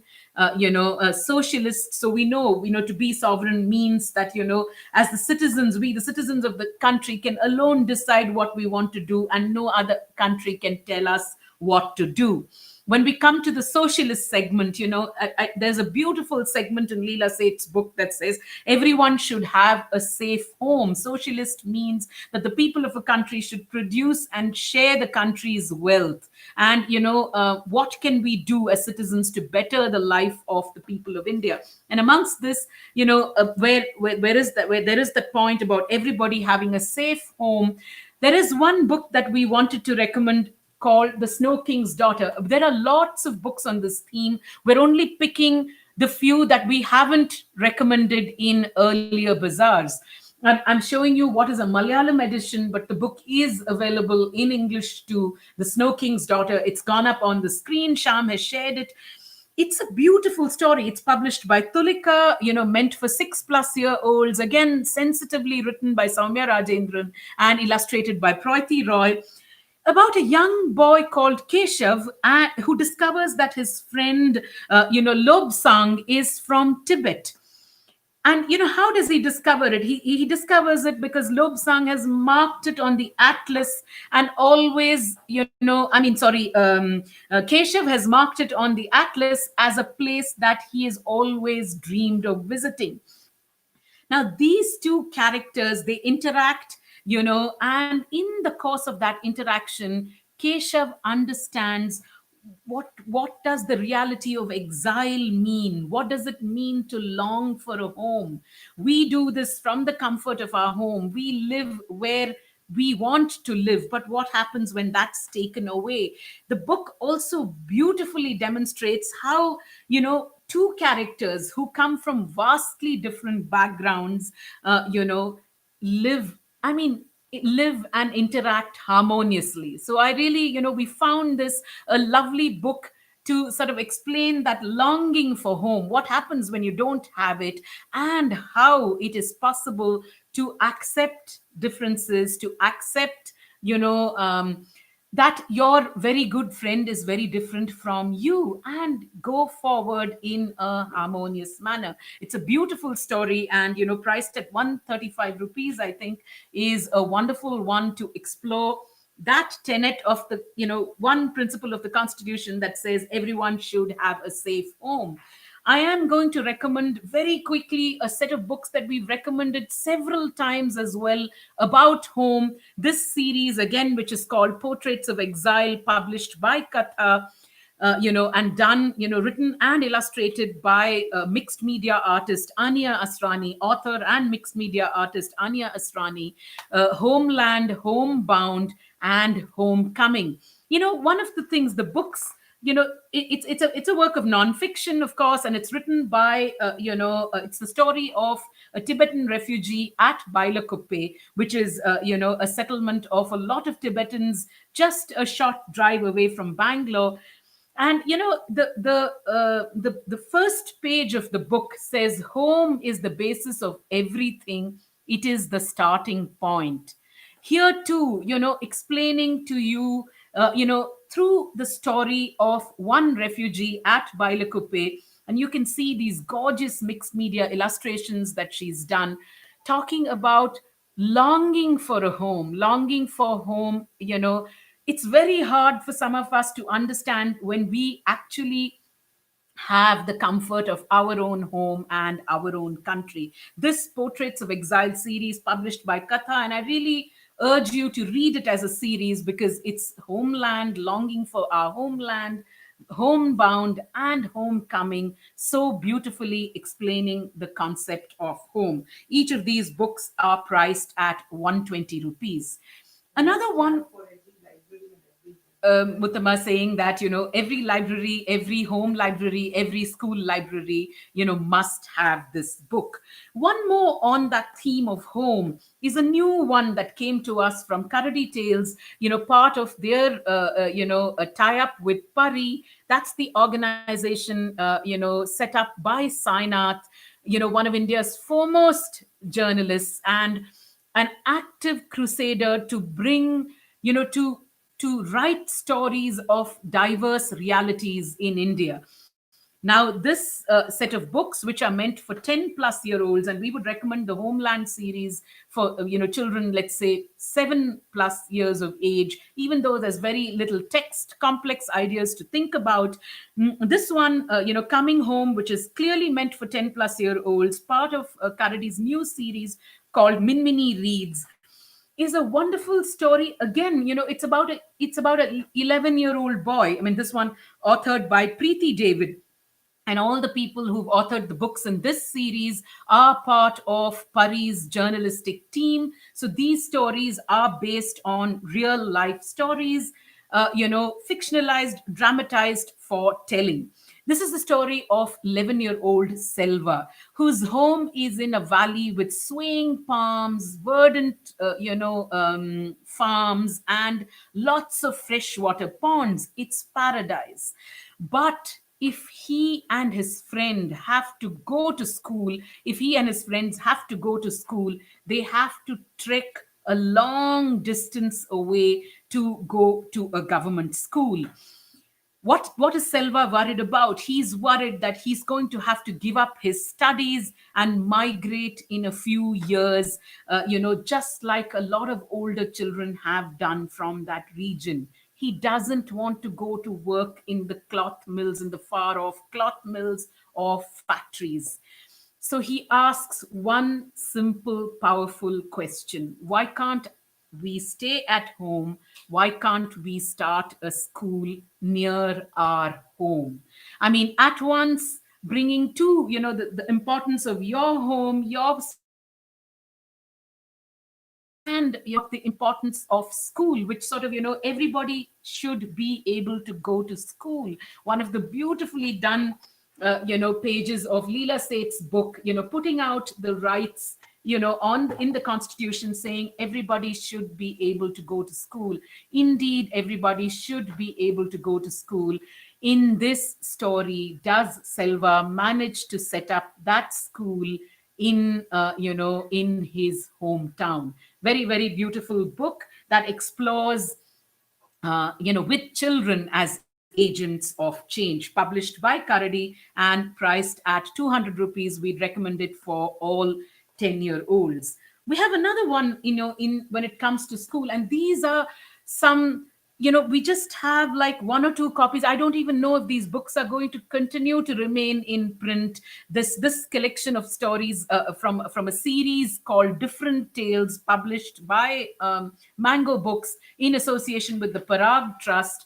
This excellent collection of untold school stories. Look at that title, and it's got it's written by Muhammad Kadir Babu, the same writer who did the Head Curry series, the Head Curry book as well, which is part of this Different Tales series. This one, it's got three stories, and they're all so much about school in one. There's, in the first story, for instance, it's called Three-Fourth Half Price. That's what the story is called, and it says it's time to buy old textbooks. And the hero, the protagonist of the story, is wondering how he's going to do it. He can't afford to just go buy textbooks like you and me can. What does he do? He decides he's going to strike an Ambani like deal. I mean, immediately at a point reveals to you some social realities. Muhammad Kadir Babu is a wonderful writer. Even, even the second story in the book, such wonderful resonance to our textbooks. Sahir, the hero of that story, the second story, which is called Textbook, cannot find a single Muslim name in his Malayalam textbook. He has a Malayalam textbook, and like his name, he cannot find a single name. So he says, "Where have all those names disappeared? What can I do to bring them back?" I mean, there are three stories in the collection. There's one more. I think the third one is called Friends in School, I think is what it's called. Friends in School, Not in the Village. It's the story of two girls, Srilata and Suvarna, who are close friends in school. Jeet saying Chuskit Goes to School by Pratham Books came to my mind as I'm listening to you. It's a wonderful example, and we do have copies of Chuskit in the bazaar. Thank you for that wonderful recommendation. Joanne Saldana, Different Tales, so important, a much needed window into lives so different from our own. Absolutely. So Srilata and Suvarna are great friends at school, but in the village, when they go back home, their castes are not easily forgotten. Such powerful stories, maybe, maybe a little difficult, the translations might be a bit choppy, but absolutely worth introducing ourselves and our young readers. And we would recommend this, for children 6, 7. You can see large illustrations, you can see text. It's not a very small amount of text, so maybe children 7, 8 plus, that this would work very, very well for. I mean, like I said, we have a sprinkling of copies left from the Different Tales. We've been ordering and reordering it from the publishers. We just can't get them. I really hope they are going to reprint them and make these voices heard. This one priced at 80 rupees. Another quick, simple one, again about everyone's right to go to school. We've often recommended YY Girl by Mahashweta Devi, but this one also by Mahashweta Devi, a powerful book, powerful, simple book from NBT, priced at 35 rupees, called Itoa Munda Won the Battle. Who is Ito Amunda? Of course, it's the story of a tribal life. This one written by Mahashrita Devi in Bangla and translated into English by Meenakshi Mukherjee, the Doyen professor from, JNU. And, the book is illustrated by way of photographs. So this is a real person we're talking about. What is that battle that Ito Amunda wins? It is the battle for his right to education.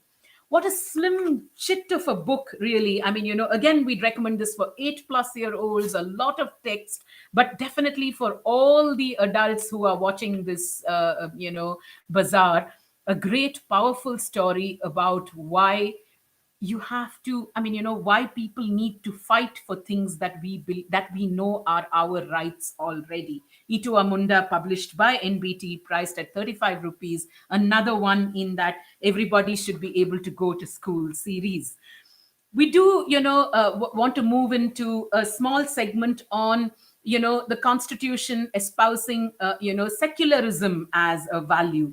And there are tons of books, of course. There are books like Ahimsa that, bring two friends from two different faiths in confrontation with each other, not because they've confronted each other as friends, but because the political situation, demands that. But we're going to recommend two of them pretty quickly to you. One which we've done before, this one called The Rain by, Chandramohan, I mean, by Swati Raje, and illustrated by Chandramohan Kulkarni. We've spent, a considerable time talking about it in one bazaar.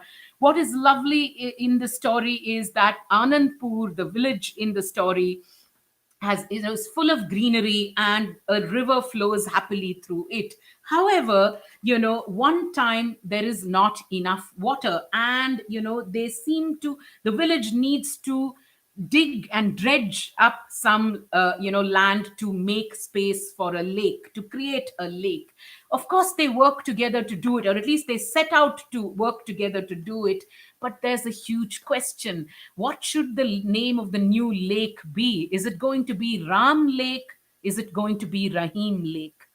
And what a divisive question that is. What happens to the village? There are two protagonists in the book, two young boys whose fathers, are very good friends, coming, I mean, from two different religions. You know it when I say Ram Lake and Rahim Lake, what those religions are. How do they overcome this divisive, sort of this divisive quandary that absolutely divides the village right at the center? It's a beautiful book. It's a picture book, really meant for our youngest readers. Again, it's a translation, Swati Raje, and translated from Marathi into English by Savani Raje, and illustrated by Chandramohan Kulkarni. Lovely book, published by Jyotsna Prakashan, priced at 75 rupees. I mean, it really, 75, 35, 25, 60. There are books in the Indian children's publishing space that, and there's an opportunity for every one of us to read, really. And that's what we try to do at Funky Rainbow, showcase a diverse range of books. It doesn't matter whether that price is 20 or 200 or 2000. Pick the one that suits your budget, but read, read, read. That's what we say. Same thing on the lines of, to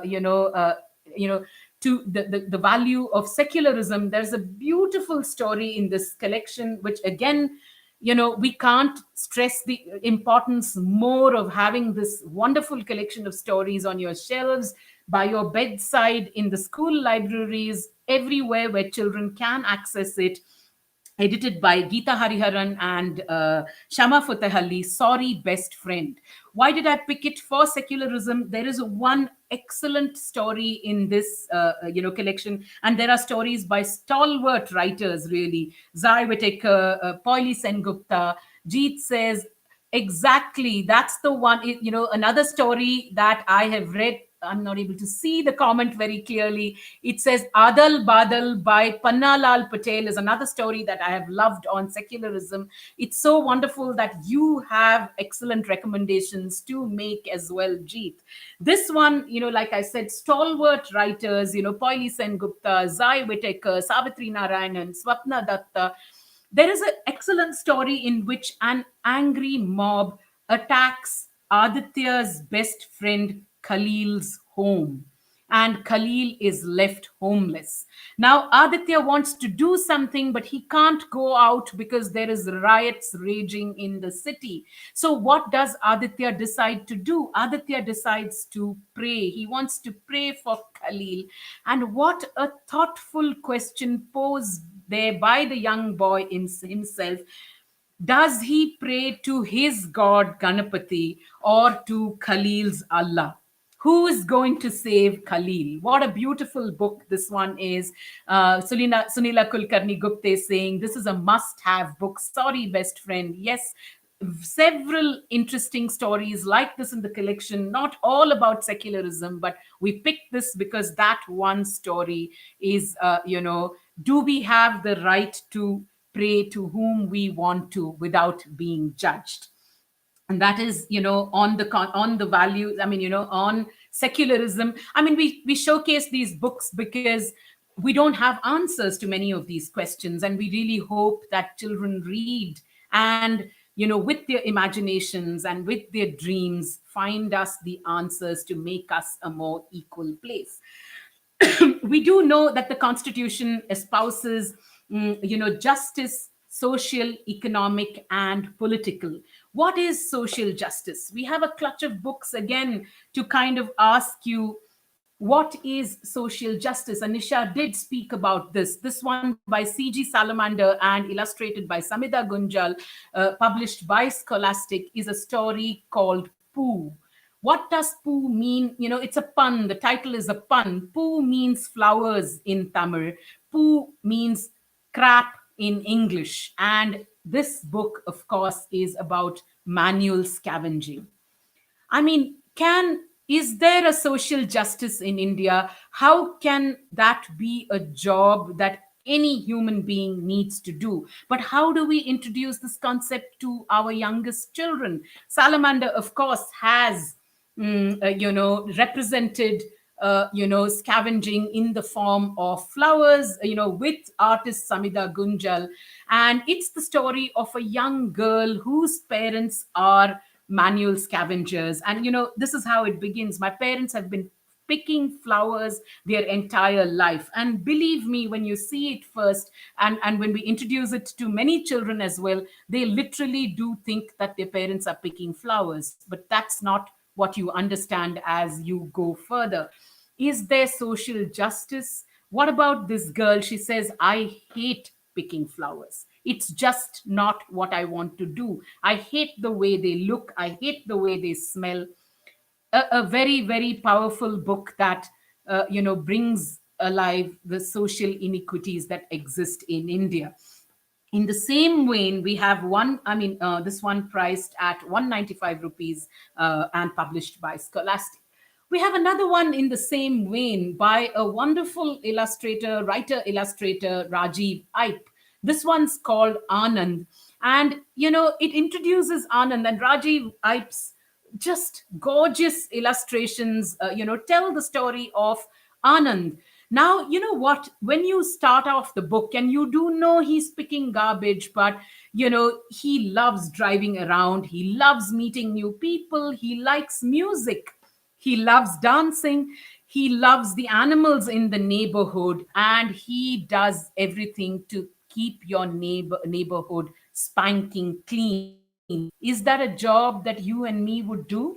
Is that, Anand, Rajiv has portrayed him as a young person with exactly the kinds of things that we, all of us, want to do.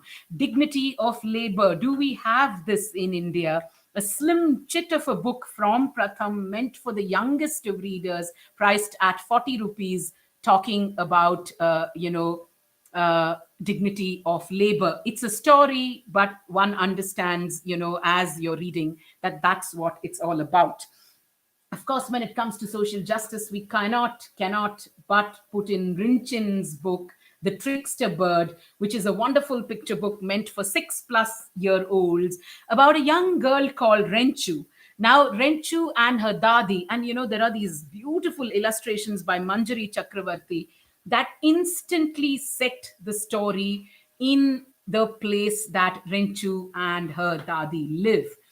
Now, the thing is, Renchu and her dadi's always telling her stories. Renchu's always enjoying them. But in the course of, this moving story, you understand that Renchu is, comes from the rag picker community.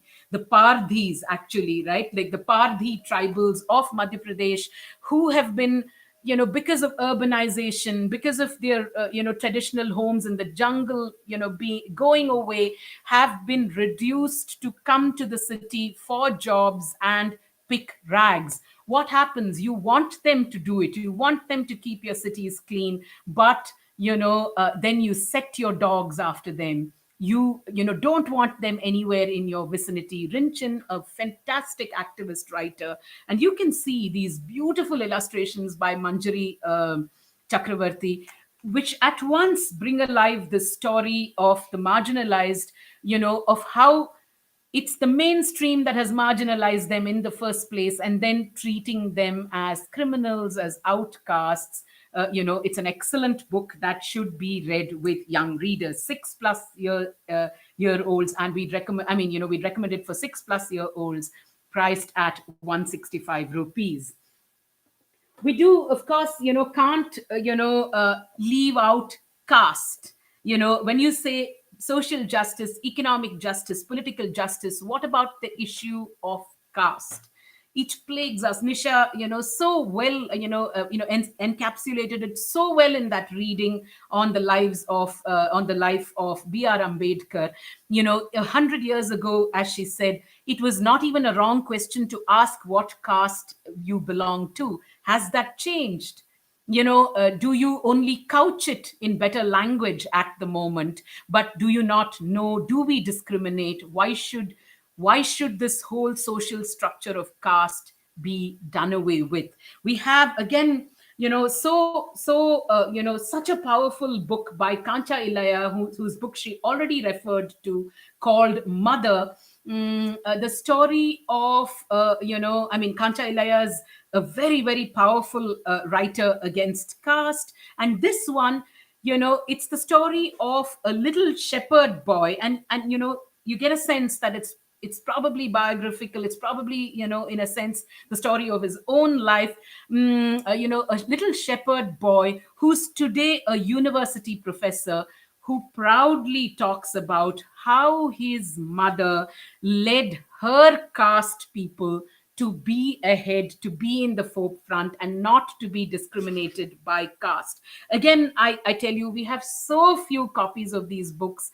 Really, if anybody knows the publishers, and if anybody can access them, the powers that be there, these books should not go out of print. They have got to be available to us, to our children, to read when we want to understand complex social structures in India. The book is illustrated by Lokesh Khodke and Shefali Jain, very stark, like a lot of other books in the Different Tales series, and a moving tribute to his mother, the protagonist's mother. And I'm assuming it is biographical, because it's probably a reflection of Kancha Ilaya's own life. He so wonderfully elucidates in small, with very little text, actually, small little segments of text, how his mother absolutely ensured that he would get an education, and he would not suffer the plight that other people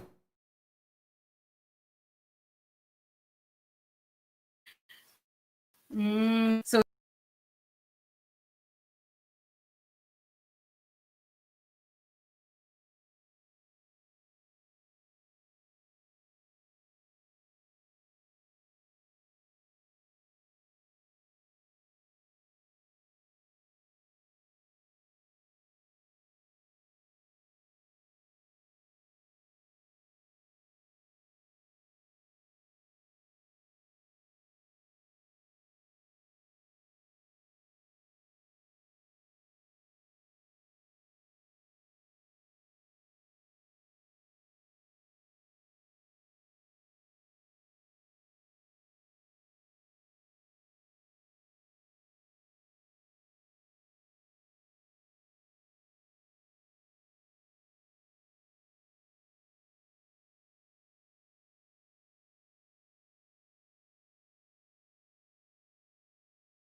Hi, sorry, back again. Some, internet glitch suddenly. But I was just telling you about Kancha Ilaya's mother, as part of the Different Tales series.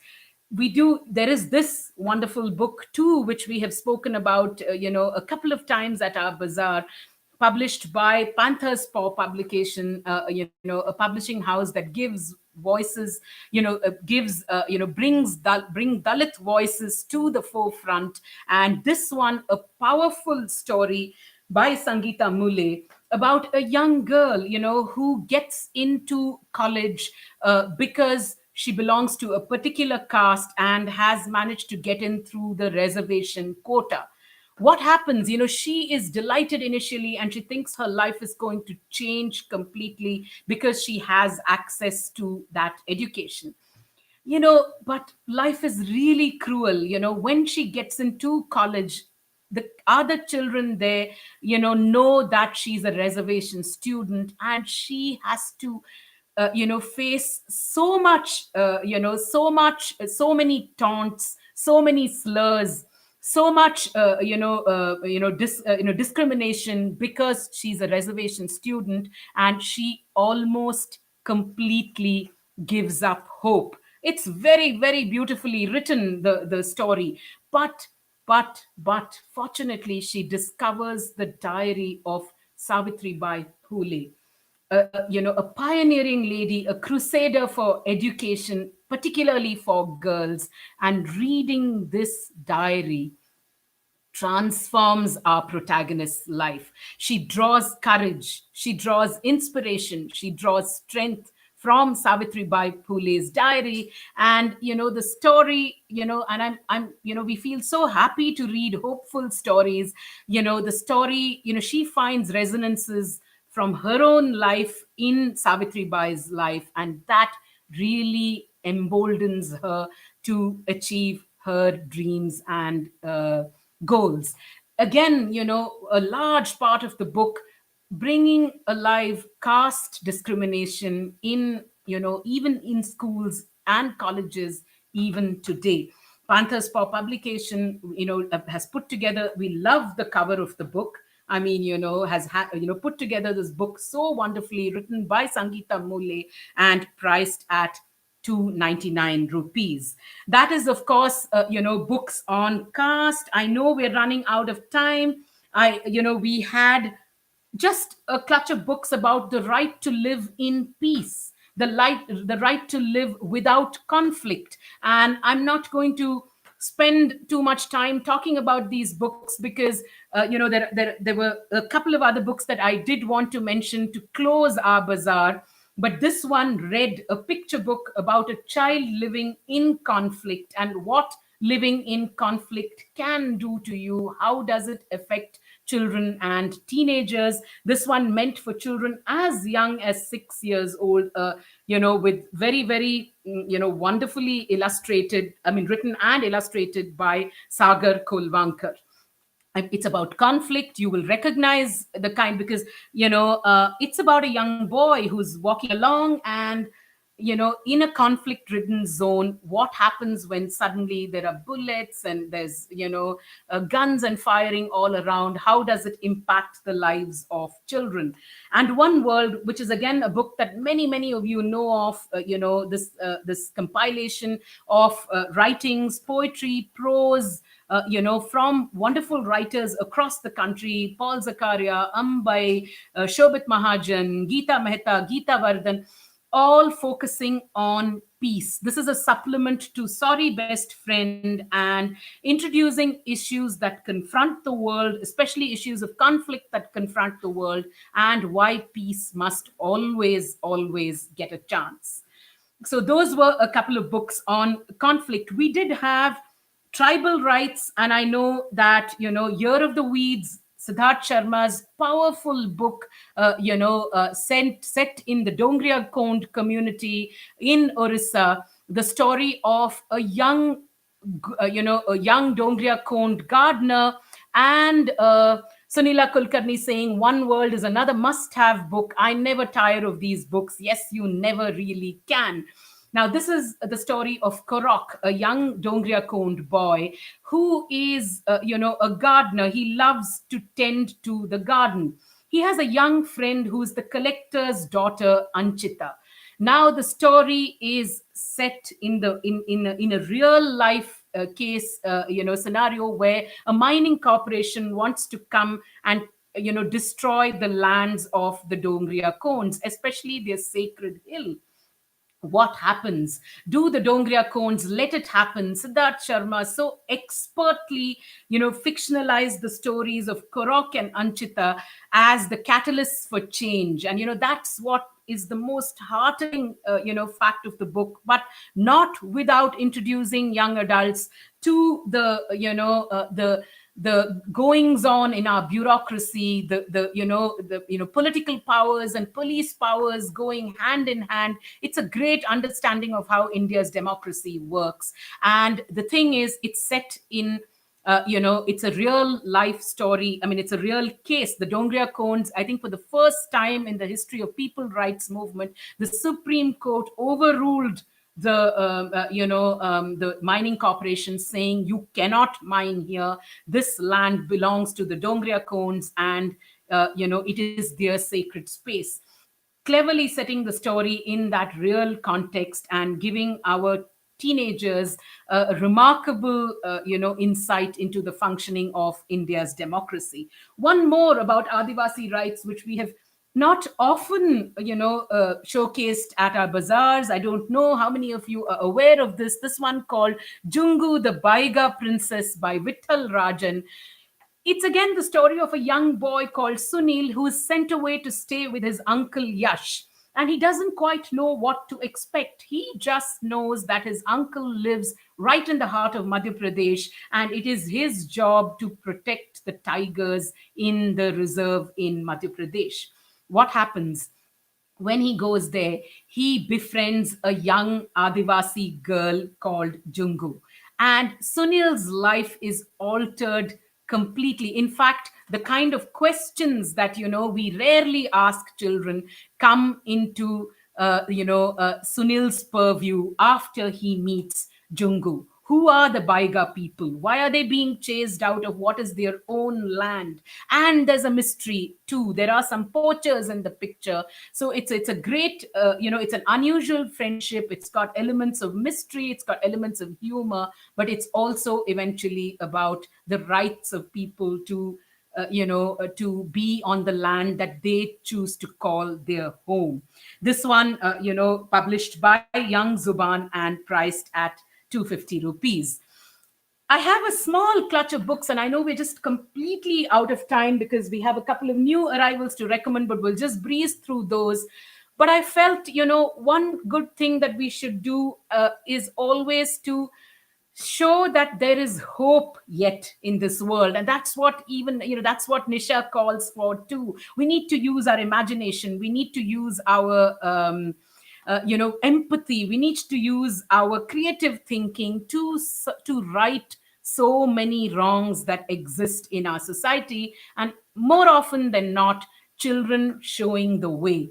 So one of the books that I would like to showcase to say how children have changed, children can show us the way, is this one by Neha Singh and Mukesh Chabra called Moongfali and illustrated by Sonal Gupta Vaswani. It's a story about, you meet different kinds of kids in this collection of stories. There is Nandu who wants to go to his school fancy dress competition dressed as his king, but his mother wants him to go dressed as a watermelon instead. Imagine that, really, right? Dolly and Sunny are a pair of twins, and they're living very happily together till they wish they had clones. Poonam, one of the characters in the story, wants a perfect pair of blue and white slippers, but when she finds them, they belong to somebody else. Sher and Samandar are best friends till one rock, where they're ambling around, in a place, one rock turns them into sworn enemies. Now, what is it about these children in the book? They all come from different parts of the country. They speak different languages. They are absolutely unlike each other, each of the children in this story. But you know what? When you read stories of people who are so different from each other, you always find a piece of you in their stories. And that's what, so that's, I think that was the author's idea. Mungpali, they are peanuts. We love eating them, and she wants you to chomp on these stories, these heartwarming children's stories that show how unity in diversity is really possible. One other book in as part of that collection is again a brand new one on our shelves called When I Grow Up, I Want to Be. These are fantastic stories about real life Indians, published by Juggernaut, meant for 10 plus year olds. What is this? When we talk about when I grow up, I want to be, often we'll have stories of Mahatma Gandhi, we'll have stories of Sachin Tendulkar, we'll have stories of several legendary heroines and heroes who have made our world a better place. What this collection of books does is to feature local heroes. For instance, there is a girl in this book called Shefali Verma, who is a wonder cricketer who broke Sachin Tendulkar's record. There is a young man by the name Afroz Shah who has led to date the world's largest beach cleanup in Mumbai. Should we not aspire to grow up to be these agents of change, these agents who set so many wrongs right just in our own local communities? It's a wonderful book, and it's a collection of different stories of people like this. There's Afroz Shah, there's Amin Sheikh, there's Anand Krishna Mishra. I mean, there's a story of a woman who has rescued over 200 children from a life of beggary. Such wonderful real life heroes that have changed our world in considerable ways. This one, like I said, published by Juggernaut, priced at 299 rupees.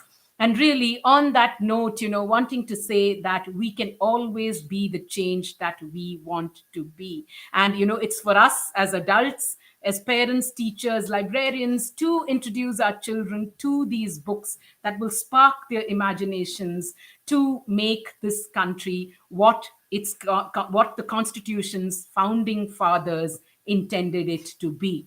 There are a lot more books in our collection. I mean, there are several books on these themes that are up at our bazaar. So again, for the benefit of everyone, www.funkyrainbow.com. Click on the tab that says Bazaar. There'll be a drop down menu that comes down there. And the menu, I mean, the drop down that says We the People, listing over 75 books on these themes related to the Constitution and the values that the Constitution that the Constitution has enshrined for all of us. I really hope you enjoyed this. I know we're going to have to say quick hellos to a bunch of people, but before we wrap up and have our new arrivals, I know it's gone on for way too long. How do we encapsulate the Constitution in 2 hours? It is simply not possible. I'm just very quickly going to show you the new arrivals on our shelves.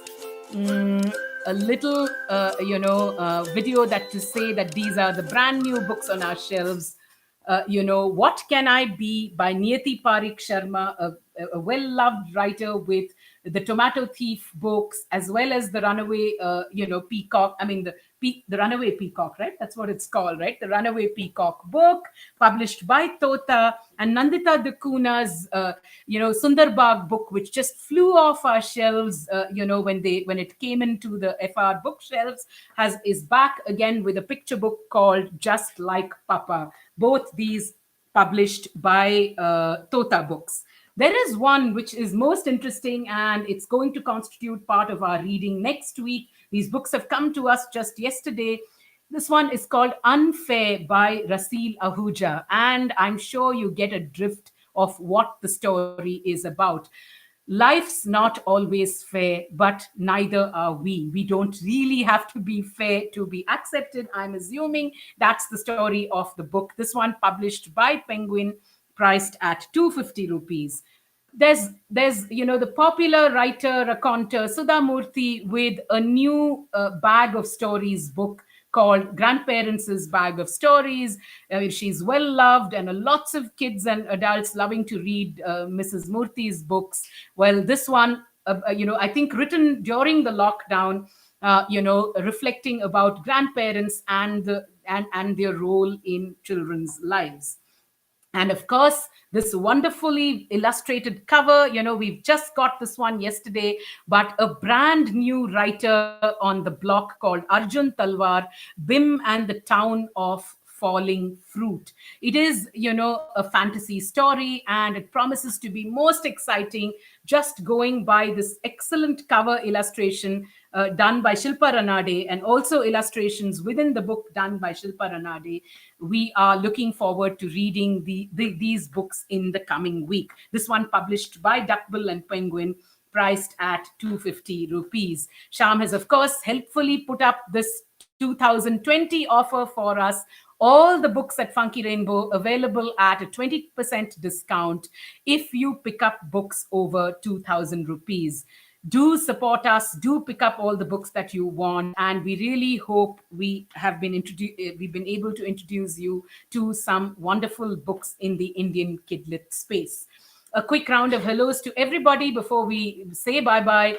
Pommi Chow, Jyoti Dora, Sunila Kulkarni Gupte, Vijay Lakshmi Nagaraj, Asha Nehmaya, Tushar Radhakrishnan, Seena Ravindran, Nancy Raj, Jeet, Anasuya Mishra, and I'm just rushing past friends new and old, Kavita Kanmani, Trusha CS, Bhavna Kittur, Uma Selva, Ashima Kataria, Vijay Kumaran, Book Pickle, Priya Butterfly writes, thank you, all of you, for being at this We the People Bazaar.